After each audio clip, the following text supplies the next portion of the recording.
See? Oh, better now. Almost like it never happened. Welcome back, everybody, out at the garage. Changing motor mounts on the 07 Silverado. Should be the same for any of these trucks. Let's get into it. Well, first, let me show you what it looks like.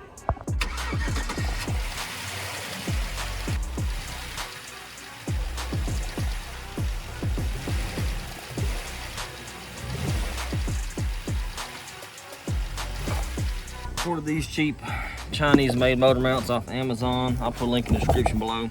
I'm not sure how long they'll last, but I just wanted something cheap and easy and see how long it lasts. Got one for both sides because both of mine is bad. Easy way to tell is you put your car in reverse, have somebody else look at it, or have somebody else put it in reverse or drive, hold your brake, hit the gas, and see if your motor moves. That's exactly what I was doing at the beginning of the video to have that thing jump. Drivability wise, I heard a clunk every now and again. I thought it was my front end, to be honest with you. Nope. After I replaced the front end, it still did the clunk every now and again. And the weird thing is, I only done it when I was going up a hill and turning off of my road, because it's kind of uphill and I got to turn off into the road.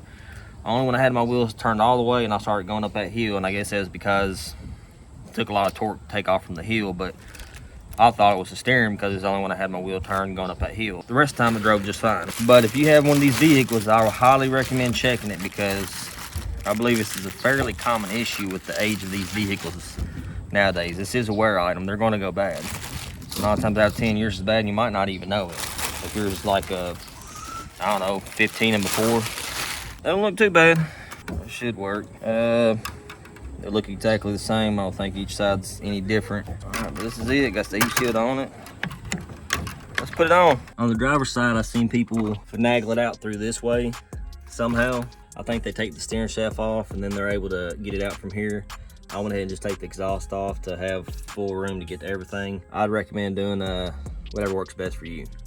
But me, I'll take the manifolds off. If you do, just know on either side, your bolts could break off in the head. High possible. On the passenger side, I'm gonna take the manifold off. I've seen people take the starter off to have more room to get it out, but I mean, if you want to try to finagle it out without taking it off, go ahead. But if you just want a clear area to work with, I'd recommend go ahead and take the manifolds off.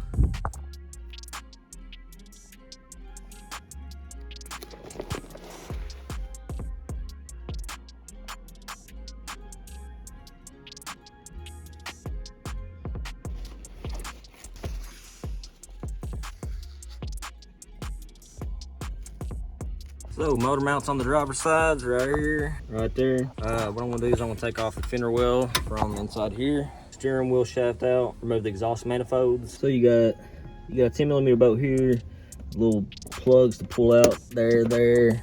Got these push through plastic pieces for the wires on the inside. I have to push those out, and some more plastic pieces.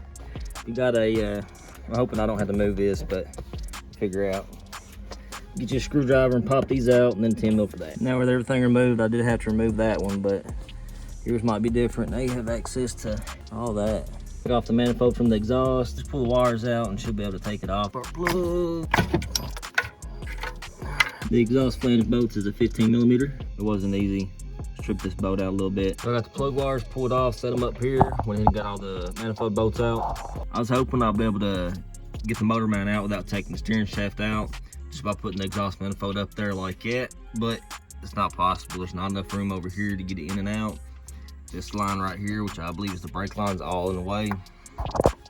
Just it ain't gonna fit. So now I'm about to go ahead and take the steering shaft out, because I don't think there's a way around it.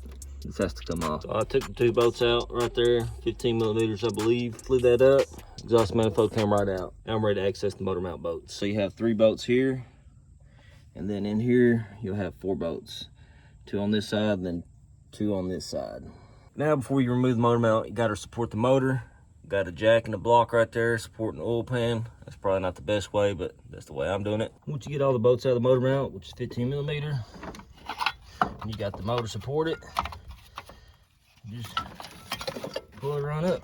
So make sure you don't have any old rubber down here where it sits at. Jack the motor up a lot more to get it in than what you had to do to get it out, because the other one, or at least mine, was all messed up, so it could kind of just move out 1 or 2 out. New one has this little stud right here that's supposed to sit down in that hole right there.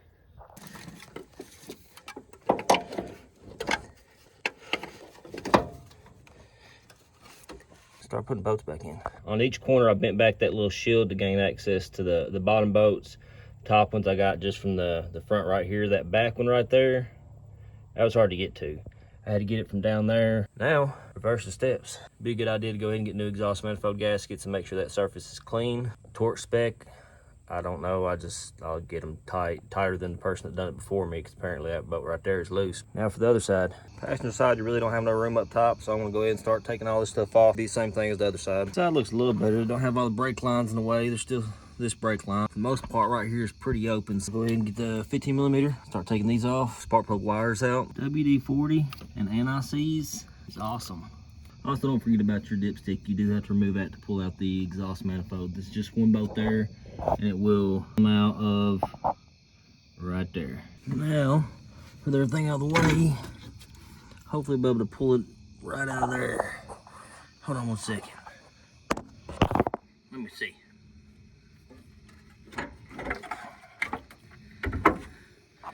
Yep. Comes right out of there. Now, 15 millimeter, same thing as the other side. This shroud right here is in the way. Just bend it up like that. Impact to get these out, because those are pretty hard to get out for whatever reason. Now, I'm not gonna lie to you. It ain't super hard, but it ain't super easy either, but that's how I did it. Getting that last bolt off, the very bottom to the right, it's not fun. I pulled this all the way up. I said to hell with it, and I just bent this all the shit to get to that last bolt. I didn't see no other way around it besides taking the AC compressor off right here. 'Cause from the bottom, I really don't think you can get to it. Maybe if you take off all the 4-wheel drive stuff, take off the front differential and the bracket that it mounts to, we might be able to get to that one bolt.